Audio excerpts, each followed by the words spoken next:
end of what was a very unfortunate afternoon for you. There did seem to be a problem on the pitch at the end. Did you get a card of some sort? Yeah, I did.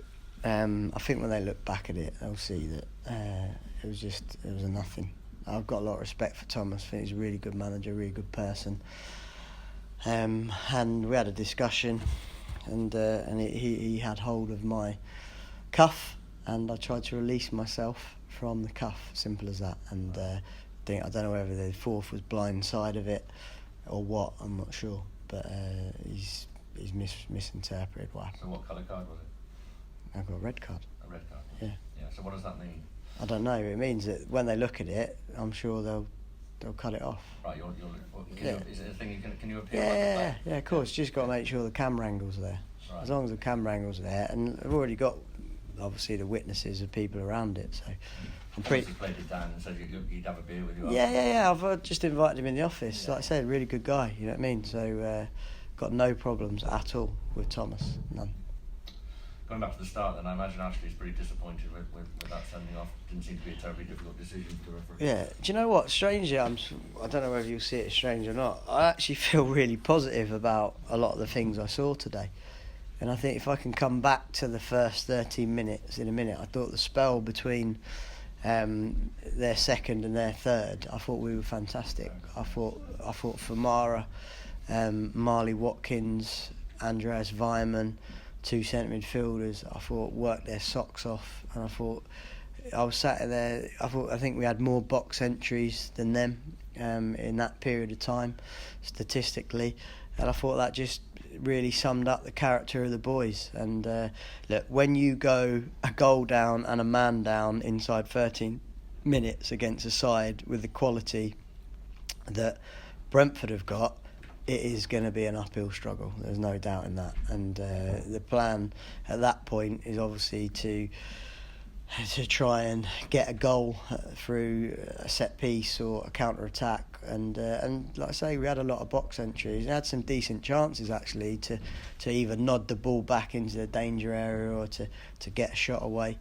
So yeah, I thought there was a lot of positives in that spell. And the bit I'm really disappointed with was the sloppiness in the first 13 minutes, and both goals are an individual error, and that's what I can't accept. I can't keep accepting the individual errors and sloppiness in our defending. Like I say, but in terms of character, I was really proud of the team today. But she's an experienced defender. He'd be the first to say that wasn't particularly his best moment, I would imagine.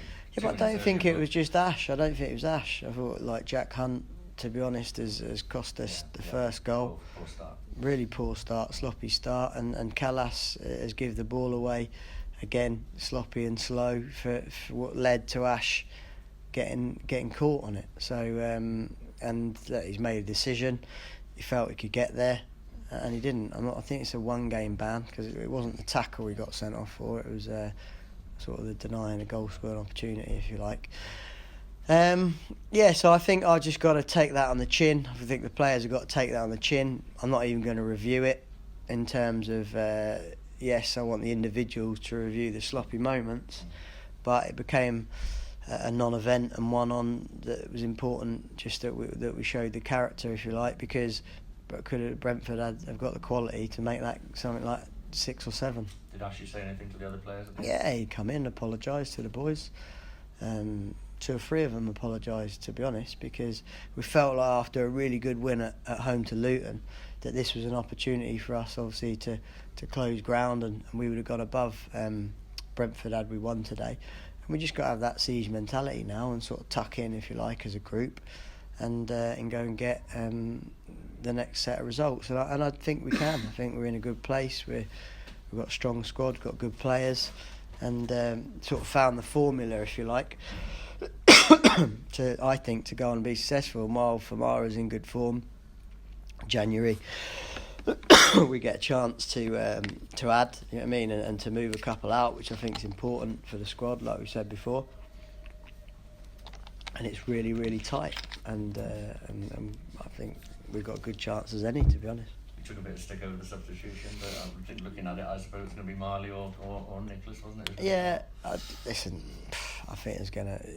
You're prepared for it, you know what I mean? I had a good look at it in terms of the decision that I made. Obviously, I had Corey in sort of centre half position for 10-15 minutes, who I thought done well, and had there was no danger with Corey there at all. Like he's done that role, but just one advanced a number of occasions, and I thought he'd done well there.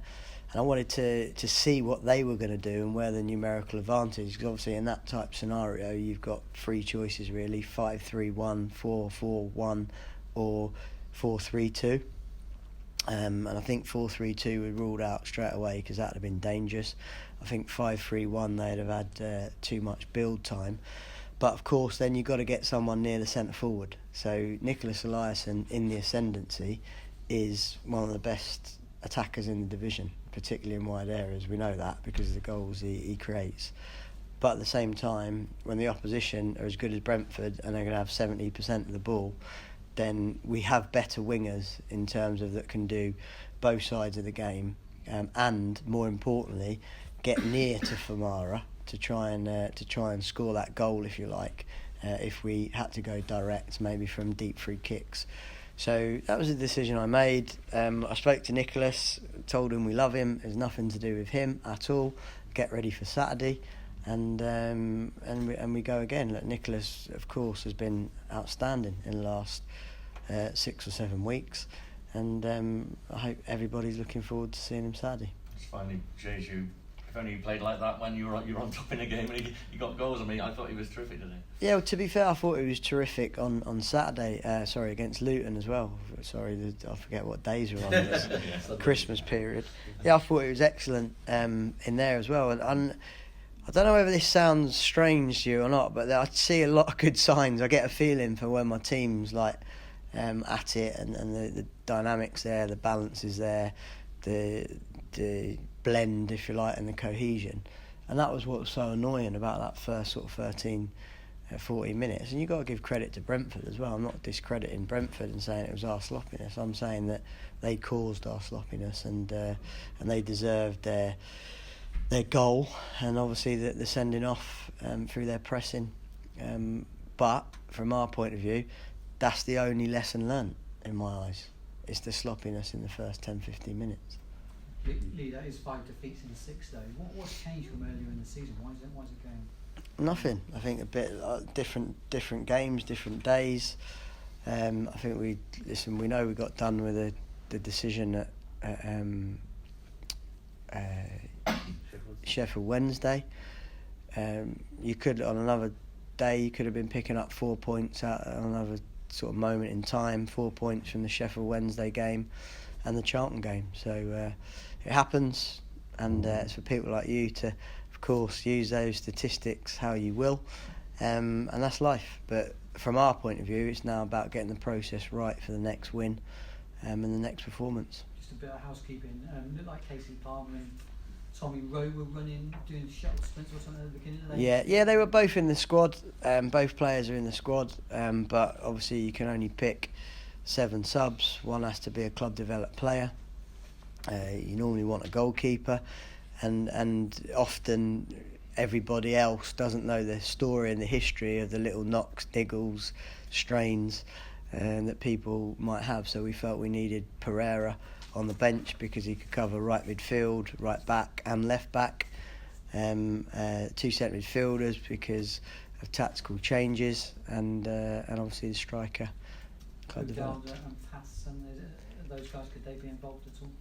Yeah, at the moment it was think about this game, try and win this game, and then it will be reassess, try and win the next game.